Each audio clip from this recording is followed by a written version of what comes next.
Welcome to the Workshop Therapy Podcast. I'm your host, Andrew, and joining me today is the very talkative and Instagram prolific Mr. Tony Woodland of Woodlandiron. How you doing, Tony? Good, man. That's totally not me. I'm the strong, silent type, and Instagram is, I don't know, something that I use but don't. I like to talk to people on it. I don't like to put pictures on. Yeah, it is one of those things that's kind of like I've always been kind of like the I'm not going to talk to people very much person as well. And so then I get onto the internet and onto Instagram and all that type of stuff, and I end up communicating with more people online than I do ever at home. It's interesting. Yeah, I find with that, like I found with like with Maker Camp and all that stuff, like now that I found a community of people who are very like-minded, and it's nice because then you can actually have conversations. Like I work with people that, you know, we're all mechanical because we're in that kind of job, but they have no interest in smithing or woodworking or anything at all sometimes, and that it can be difficult to have conversations with people that are, I don't know, just worried about the weekend instead of like, you know, making a project or something along those lines. Yeah, that's kind of the same with me in my hometown as well. Is there's not a lot of people around me like that do anything really. Yeah. Like I live in a small farm community, and so there's lots of people who do farming, but you know, it's shocking to me how many people they just live in their house and watch TV, and like the parties that my wife gets invited to are like, come over and we'll watch Downton Abbey, and it's just like my wife and myself, we just have no desire to do that. So it's nice being able to reach out online. Getting old before their time, sounds like. Who have similar interests and similar experience, you know? Yeah. So how did the Maker Camp everything go for you guys? You didn't have too many breakages and all that type of stuff for your swap there last weekend? We had 0 breakages. Or no, actually, I'm wrong. We did have something break. We had a lot of Corey's fault again? It was no one's fault, actually. It was another 3D printed item that we had this shelving unit in the center of the tent that was provided for us, and the wind picked up and caught this. It was a 3D printed bandsaw. It stood about 6-7 inches tall. It was fairly light, and the wind caught it and pushed it off the shelf down onto the ground. It landed on the legs that were for the stand that it was on, and it broke 2 of the legs off. But it was repairable. Unlike last year, that one was not repairable. Oh, well, it's can't make an omelet without breaking a few eggs, I suppose, right? Isn't that the saying? Yeah. But when the omelet's made, you should stop breaking eggs. Well, you're a bodybuilder type, don't you? Eat the raw eggs every day? Isn't that your thing? No.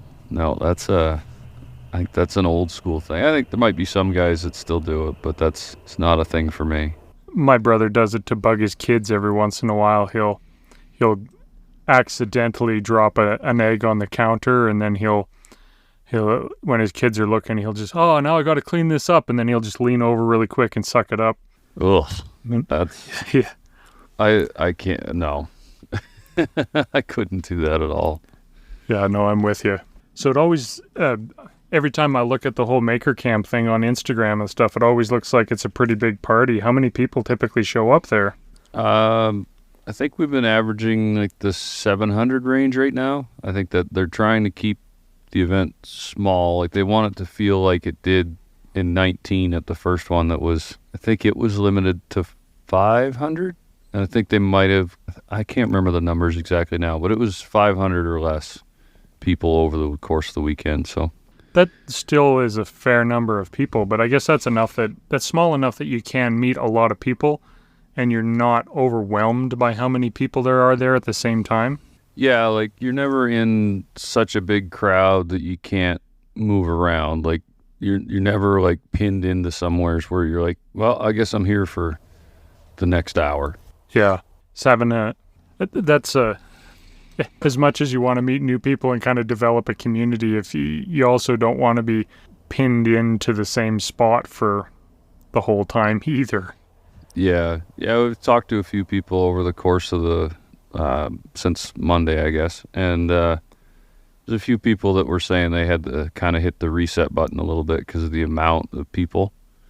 But most of those people that were kind of hitting the reset were like demonstrators, where you had someone coming up repeatedly asking the same questions, and then not their fault. They're all coming from the same place of not knowing, so they're just asking the questions, and then they're having to repeat themselves multiple times, and it just kind of gets frustrating over time to have to deal with that. And part of that with being the demonstrators is just so you had to a few people had to just kind of hit the reset and take a few minutes and go do something else for a bit. I can imagine. I can imagine when you're talking to people all the time like that, it just becomes overwhelming, because especially when you're getting like a bunch of beginners who've never done the thing before, and so they all have the same question, and you try to demonstrate that, but not everybody picks up everything the same way all the time, and so then you end up answering the same question over and over and over and over. Yeah, I find, I guess I'm accustomed to it now from coaching, like when I coach powerlifting and when I coach other sports as well. Like, people learn differently, so you have to manage that. You have to figure out, sometimes just the change of one phrase, one word can make it click for one person and completely lose another. So then you have to rethink it for the next person so that you can get everybody on the same page. I was listening to your the Working Hands podcast there this morning, this week's episode. I'm here at my in-laws, right, and I'm cleaning out. They have this cabin on their property that's just all full of, well, it's half full of like squirrel droppings and all that type of stuff, but it's all my wife's grandfather's and great-grandfather's tools and stuff, eh? And so I'm in there cleaning this out, and I was listening to your argument about what was it, skill versus knowledge. Versus knowledge. Yeah. Yeah, that one's an interesting one. Our Instagram's kind of blown up. We got quite a few comments on this one, so we kind of knew we'd rattle a few cages, and we're not trying to do it in a bad way, just trying to spark discussion, because I find some people get a little too wound up about like their definition of whatever it could be. Like, I don't know, it could be the definition of what they consider a hammer, which for most people seems pretty basic, for others is not, I guess. Maybe a bad example, but... Well, what I was going to say is people, they have this... everybody kind of automatically assumes that they're right, and then they if going to your point about having to demonstrate things in slightly different way, or otherwise it goes over your head, people often end up arguing the same point, just using different words. And so they think they're arguing the opposite side of things when they're actually trying to say the same thing all the time too, eh? Yeah, no, I'm with you with that. I guess I take things differently because I never assume that I'm right. Like, I won't say that I never, but I guess I'm always willing to have a conversation with someone, and I'm willing to talk out points. So, I mean, that's why, that's why for me, the coaching aspect is not that bad. Like, I just seem to be able to deal with it. And when I see that I'm getting that blank look of like, what did he just say? To then go, okay, I need to rephrase, or I need to demonstrate differently, or I need to kind of reset. And it's not that I'm right or wrong. It's just I need to get this person, like my athlete, on the same page so that they're going down the right road with whatever movement they're trying to do. Yeah. That's kind of the double-edged sword when it comes to the social media community too, is you get people who demonstrate things, and then but there's no immediate feedback. Like you post a video and it could have been filmed 6 months ago. For all that it matters, right? But they post this video demonstrating a technique, and then all the people who are either supposed experts or maybe they are experts jump on and tell you how it's wrong, and it's like, well, not really. It's just, this is just the way I was doing it, and you didn't see the whole thing leading up to it. Like, I posted a video a while back about finding a right angle with a piece of string and a straight edge, right? Okay. And I had so many people just jump on that video and comment about, well, why don't you just use a square? Like, well, I could. Or the other one was like, well, the 3-4-5 method is easier. And I'm like, I'm not arguing that at all. I'm just saying this is another way you can do this. Yeah, right? it comes down to you know what you should do. And the second I hear that, I shut down. I'm done. I'm done with whatever you're going to tell me. It's just like, I guess that phrase is such it's just so negative and so like condescending that it drives me nuts. Like that one frustrates me. You know what you should do about that? Yeah, I know, exactly. There's a softball. Take it. Yeah, no. But actually, that's one of the things I was actually most disappointed about how my cross-country Canada trip ended up there, is not being able to go to Maker Camp and meet so many of the people that I interact with all the time online. Like, I don't know why, but I get as many ads from like the New England area and the East Coast area on my social media as I do from Western Canada. And I think a lot of it has to do with like all the people that I interact with over there. They must think that I live over there or spend lots of time over there or something. Anyway, it's interesting. Yeah, it was cool this year. I got to meet, it was a Canadian couple. I think she said they were in the Edmonton area. And then there was other people that I met that were like, Pacific Northwest area. So it's expanding, and it's good to see that, you know, I understand that you're not going to get those people every year because of just the cost that's entailed with going to an event like that with that much travel involved. But it's good to see that over time they're starting to really reach out and get more and more people from different areas. Because there was a big Midwest contingent too, like the Chicago area. I'm trying to think too. Well, I mean, Corey's from Missouri, or lives in Missouri. I'm not sure if he was born there or not, but there is some Midwest people around too. So it's starting to stretch out more.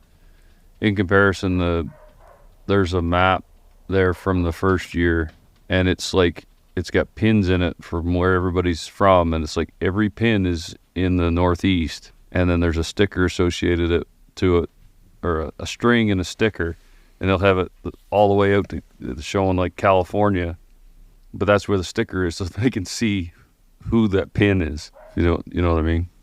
Yeah. I ran across a property on the real estate market here not too long ago that I was like, man, if I had a couple $1 million in the bank, who are we kidding? With inflation and crap like that, if I had $20 or $30 million in the bank, I could make like Maker Camp West, and that would be really cool to be able to do that. But yeah, need somebody with more money and more space than I currently have to start doing that. Yeah, you'd be surprised. I mean, the first camp was quite a bit smaller. Like we had, it was one main tent that was the blacksmithing tent, and then 2 or 3 smaller tents that were woodworking, and one had a 3D printer CNC setup in it, I think. So to start, it was quite small. Now this year there was a blacksmith tent, there was a knife making tent, a woodworking tent, a second woodworking tent, a chainsaw tent, what was the others? Printing tent, a jewelry, like silversmith tent, a sewing and leather tent, a welding tent. I think I got everything covered there, but it was busy. It was a lot of stuff. How does that make you feel about different crafts? Actually, I've been curious about that because you 99% of what you do is like blacksmithing, right? Aside from some like home reno DIY type of stuff. Yeah, my woodworking entails framing and then mudding. So it's basic carpentry, or what I consider basic carpentry. Yeah, it was interesting because I went into the Green Street Boys had a tent.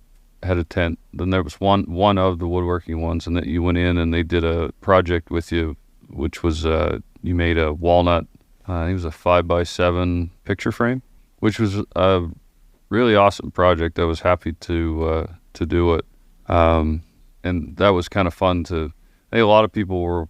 Anybody that knew me was kind of like, "What? He's in the woodworking?" I'm like, "I'm gonna get something to bring home." It's a fairly easy project to do. It's not like, just because I primarily work in steel and metal doesn't mean I can't do the others. So I think once you have a basic understanding of working with your hands, like, it's all just what medium you choose to use. There's a couple more things. It's like all that exposure to all the different crafts and stuff. Does that pique your interest in wanting to do more woodworking or jewelry making or sewing, any of that type of stuff? Or no, to be completely honest, but at the same time, it gives me some respect for the skill set, like for what it takes to learn that. And I see that in most, with the community kind of thing, like most people are that way once they're doing one skill set and then they come into like the camp and it exposes them to many others. It allows them to realize like what it takes to do some of those crafts and some of those trades. So for me, yeah, it's more, gives me a big amount of respect for the people that do show up and demonstrate. Yeah, I took a painting class with my wife a couple years ago now, and I gave me a new appreciation for this skill that artists have, and not just the oh wow, look at that amazing painting. The thing that blew my mind was how difficult it is to get the colors right. You know, just like the color mixing part of that, it just blew my mind. And so now when I see a picture that's like, well, wow, that's really well done, and that, you know, like a photorealistic painting where it's just incredible detail and stuff, what blows my mind more is the fact that they were able to nail those colors more so than the skill of making the painting look good, right? Like that abilities, and it's the same with other skills too. It just, yeah, it gives you an appreciation. I still don't want to be a painter, but yeah, I actually watched a reel the other day. I think it was a reel, and it was an artist that was showing the difference in time spent on a painting, and it was amazing. Like, it wasn't surprising, but it was amazing the time it took to make some items. Like I think she did one that was like an hour. It was very nice painting. I liked it. And then the next one was like 8 hours, and the next one was like I think like 20 or 30 hours, and then 100 hours. And then it just showed you like that skill set. And it's like, for me, I have a hard time, like, if I'm doing something and then I have to rework it in order to get the final result, that really bothers me. I like efficiency. I've just always been that way. And then to watch this woman go through the painting and then have done a complete background and then to paint over it again, like, for me, I would have like, in my brain has to work. It's like, okay, well, I know that the tree that's going to be in the foreground would be here, so I'm not going to paint anything in that space. And for her, she was actually painting into the space for the tree, and then painting this, it was like a fantasy landscape, and this tree was like purple and red, and it was just amazing and really hard for me to deal with when I was watching, like, oh, she's painting over the lines almost, in a way. And it was an interesting thing to see, and I respect that. And I guess that's what I'm getting at with the whole thing, is it just that once you get to see what it takes, it's and to do it well, it really pushes up my respect for those people. Yeah. Do you find that the other people and the respect that you have for them and their craft, does that inform your craft at all? Do you find yourself, like with the maker swap stuff, looking at those things and you go, wow, that's really cool. I should do more with my own pursuit? Yeah, I definitely am looking at, like, for next year. I'm already trying to plan what I'm going to do next year for the swap. And for me, it's going to push me that much more to do more with my craft, I guess. I wonder if that's a good thing sometimes, like it's, Yeah. It's an interesting thing. I think it's a good thing to keep pushing in your craft. I have a hard time with generalists. Not that I disrespect it at all. I think it's interesting as well, but I don't know. I like being. I want to be good at this one skill or this one trade, and I guess maybe it's the ADHD for people, and I believe I'm ADHD as well, but I have a hard time with, like, seeing, like, they 3D print and they laser and then they'll smith and then they'll woodwork, and then it's like I don't know how, I couldn't keep it all straight. But so you don't like my feed then? It's too jumbly for you? no, I still enjoy it. I couldn't personally do it, I guess that's what I'm saying. Well, so what you're saying is you disagree with the phrase, how's it go? Jack of all trades and master of none is often better than the master of one. I don't know. Maybe see, I agree with that too, because, like, I grew up, like, around farmers, and my family were all, like, last name Woodland. We all worked in the woods, kind of thing. So we're all like that kind of mentality, small town. So you had to, like, you didn't have like these specialist trades that available to you, like plumbers and that kind of thing. You did somewhat, but not like overly. A lot of people did their own carpentry work. They did their own plumbing. They'd come in and they'd do their own electrical for their houses. Like, that's stuff I've done myself, but I don't know. I guess I was thinking more in, like, the social media side of things. Like, I kind of like just doing the smithing and then not being able to focus on that. Like, I guess I've really come to enjoy smithing, so that's what I want to do. And I enjoy dabbling in the other stuff, but I'm not going to spend a lot of time with it. Yeah, that makes sense. Well, I think there's a level too where you can be a jack of all trades and master of none 99% of the time. So much for muting my mic on that one. Yeah, I get what you're saying. Like, you can still be a jack of all trades and a master of one. Yeah, because some of the best projects that you see out there are the ones where you're like, I could do 90% of what they do, but it's their incorporation of the next level of one particular skill that makes it a completely unique and amazing piece, right?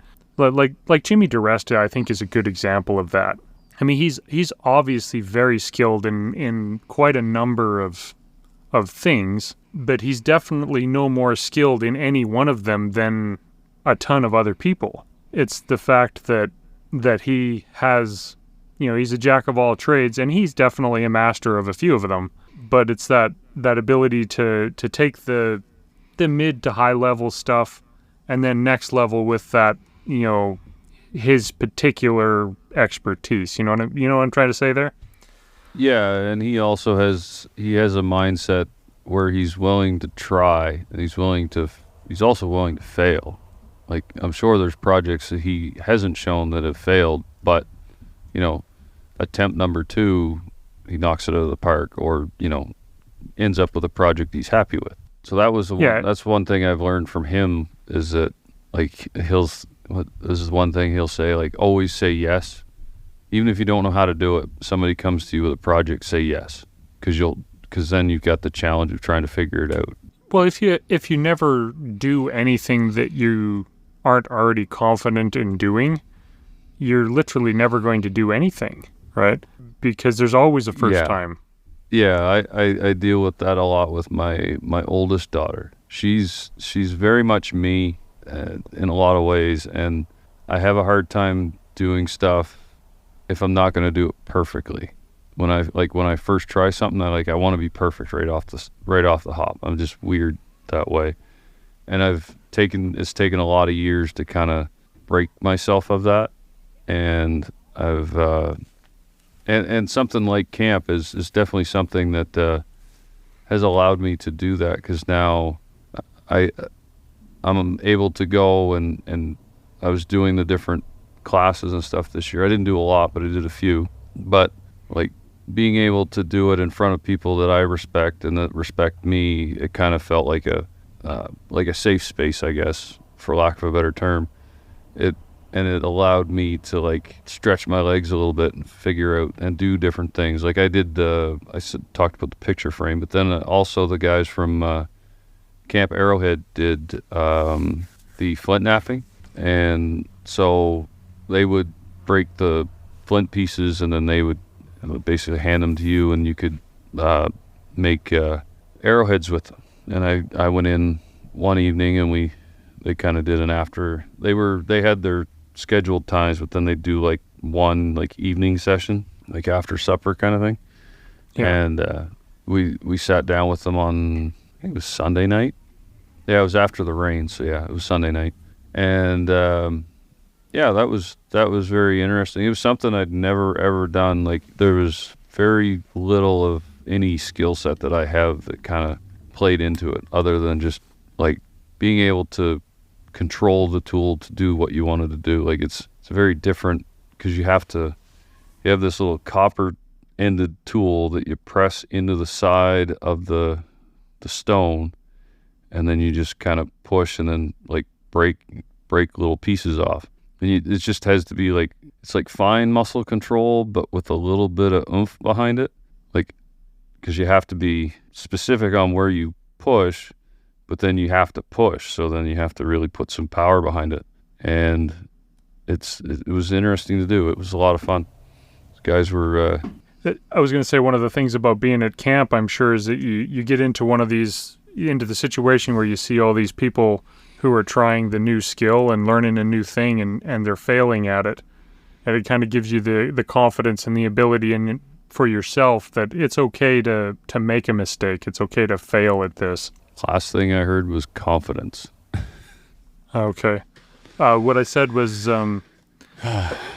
watching all these people failing and trying new things gives you the confidence in yourself to try it, because they failed, you can fail, and that's okay.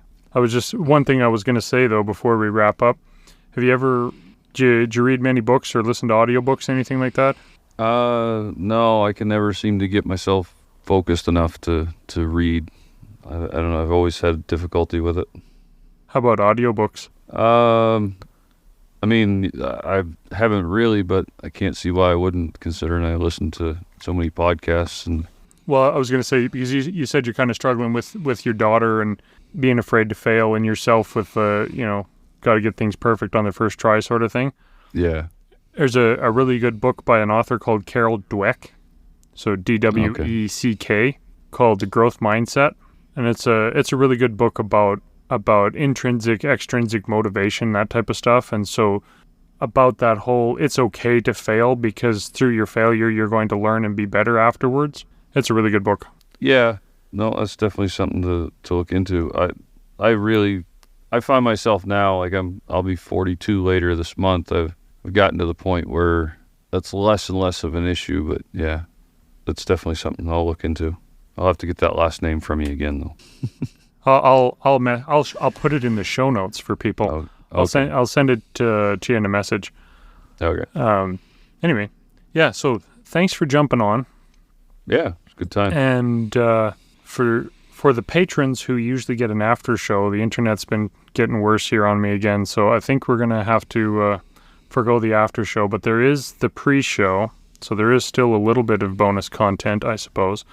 Those of you who want to jump onto Patreon to listen to the intensely deep discussion that we had It's probably just better to go listen to the last 4 or 5 episodes of the Working Hands podcast where you covered all that stuff in detail anyway about the maker swap. Yeah. But anyway, thanks for joining me, Tony. I appreciate you coming on. Yeah, it was fun. We'll have to do it again when we have better internet. Yeah, well, maybe next time I'm out your way, I'll schedule a little bit more time and we can just bust out the microphone there instead. Yeah, that would work. Speaking of that, my son slept with that bottle opener until we got home. It was in his bed the whole time, so he appreciates the time you took on that one. Well, that's good. Hopefully you learned something from it. It was it's a nice little project to do, that's for sure. Well, I got him fired up for doing some more blacksmithing, so that's good. We actually have my in-laws here. We're helping them clean out their house and move, right? My father-in-law's grandfather was a blacksmith. Oh, and right. So he's got a rivet forge with a hand crank blower that works perfectly well, and a big leg vise, a bunch of tongs and a bunch of hammers and stuff like that, whole bunch of punches and drifts, and the heaviest friggin' little anvil I have ever seen in my life for the size of it. Oh, yeah. It's maybe 12 inches from the tip of the horn to the whatever the other end is, heel. Tip to tail. Yeah, tip to tail. It's got to be 30 pounds or more. It's monstrously heavy for how small it is. Anyway, so we're throwing all that stuff in the back of my truck here, so when we get home, we'll maybe get it all set up and give her a whirl. There's even a couple buckets of coal, but I don't know if we'll bring that with us or not. Yeah, coal's not too bad once you get it going. Your initial startup is a little smoky, but once you got it burning clean, it's actually not bad. So just pour the diesel on top of it and light the diesel up, and then crank the hand blower until it's hot, right? Yeah. For those of you that don't know, Alberta is the America of Canada. Hey, we're not the America of Canada. We're the Texas of Canada. We're the Americanist Americans of Canada. Yes, that is definitely true. Diesel fuel on a coal fire. Yeah. Anyway, let's wrap her up. Thanks for coming on again, Tony. And yeah, it's a good time. We'll chat at you later. Sounds good. I just want to say thank you to all my patrons today. I'm going to read you all out. We're going to start with the founding fathers of the podcast, Mr. Matthew Serio from Argiano Serio, Brad from Brad's Customs, Mr. Keith Drennan of Blackthorn Concepts, Brandon Millichamp of Tectonic Creations, and the Grant Alexander. I'd like to thank those guys specifically for being the founding members of the Patreon group. And then going on from there, Carol Ann Jeanette Racine, Eric of Overall Makerworks, Bryce the Waffle Beaver, and Ed Johns of ButtJoints.com. I'd like to thank you all for your support on Patreon. It really does make a big difference. And as promised on the last episode, I'm going to read out the 5-star review. So this is by KCR58. Fantastic pod. Great podcast with a new take on maker-based podcasts. So, thank you for the 5-star review. I would like to keep those coming. If you feel like you want to support the podcast, that's a good way to do it. Or you can head over to Patreon and join the people on the Patreon list. Either way, I appreciate your listenership, and we'll catch you on the next one.